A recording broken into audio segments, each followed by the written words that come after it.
देखिए, शासन के आदेश के क्रम में आज मैंने यहाँ पर पुलिस अधीक्षक फतेहपुर के रूप में पदभार ग्रहण किया है और आप लोगों से परिचय के पूर्व में मेरे द्वारा सभी गैजेटेड ऑफिसर की मौजूदगी में सभी थानाध्यक्षों के साथ एक बैठक की गई है, जिसमें उनको यह निर्देशित किया गया है कि जो शासन की प्राथमिकताएं हैं, जैसे कि जनता दर्शन, जनता की समस्याओं को सुनना, उनको संतुष्ट करना, साथ ही इसी प्रकार से जो अपराध है और जो अपराधी है उसकी पहचान करके उस पर कठोरतम कार्रवाई करना कानून के दायरे में रहते हुए, और साथ ही साथ जो व्यक्ति रिपीट अपराध करता है उसका हमारे पास एक डेटा बैंक होता है। उस डेटा बैंक के आधार पर जो हमारी न्यायपालिका है उसके साथ समन्वय स्थापित करके उसको जो कठोरतम दंड दिया जा सकता है वो दे। अगर वो रिपीट अपराध करता है, बार बार करता है, नहीं सुधरता है, तो उसमें गैंगस्टर की भी कार्रवाई करें और अपराध के माध्यम से अर्जित की गई संपत्ति के जब्तीकरण और कुर्की की भी कार्रवाई की जाए। पुलिस पर लापरवाही के अगर आरोप लगते हैं तो क्या?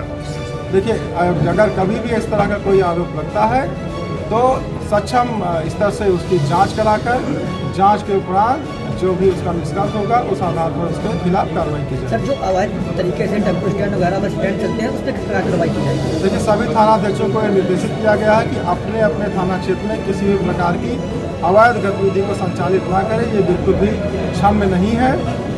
ना सिर्फ टेम्पो स्टैंड बल्कि इस तरह के जो अन्य भी जो है गतिविधियाँ संचालित हैं उन सभी को बंद कर दें, और जो लोग इसमें जो है संलिप्त है, चाहे वो किसी भी प्रकार के लोग हों, उनके खिलाफ विधिक कार्रवाई की जाए। धन्यवाद। कि मैंने कुछ देर पहले ही कि सभी थानाध्यक्षों को ये बताया है कि किसी भी पीड़ित को या किसी भी फरियादी को थाने पे थानाध्यक्ष से मिलने के लिए किसी बिचौलिए की ज़रूरत नहीं पड़नी चाहिए, पहली बात।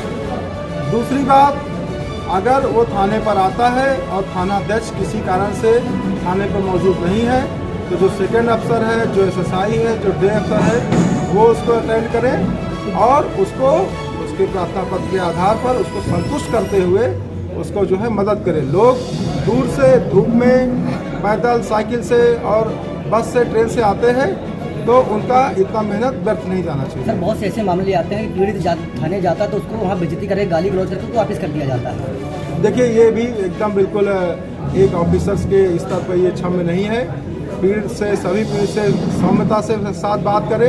अगर उसका कोई ऐसी बात है जो कि होने लायक काम नहीं है तो उसको शालीनतापूर्वक बता दिया जाए कि आपका ये काम नहीं हो सकता, या उसको बता दिया जाए कि आपका ये काम इस विभाग से ना संबंधित होकर उस विभाग से संबंधित है, वहाँ पर उसको गाइड कर दिया। पत्रकार उत्पीड़न पे सर क्या बोलेंगे आप? पत्रकार उत्पीड़न, देखिए, हमारे यहाँ पर जो ट्रैफिक के कर्मचारी हैं उनके साथ मैंने अभी मीटिंग की है। साथ ही साथ मैंने सभी थानाध्यक्षों को बताया है कि ट्रैफिक को सुचारू रूप से चलाने की जिम्मेदारी सिर्फ ट्रैफिक पुलिस की नहीं है, क्योंकि उसमें सीमित लोग हैं।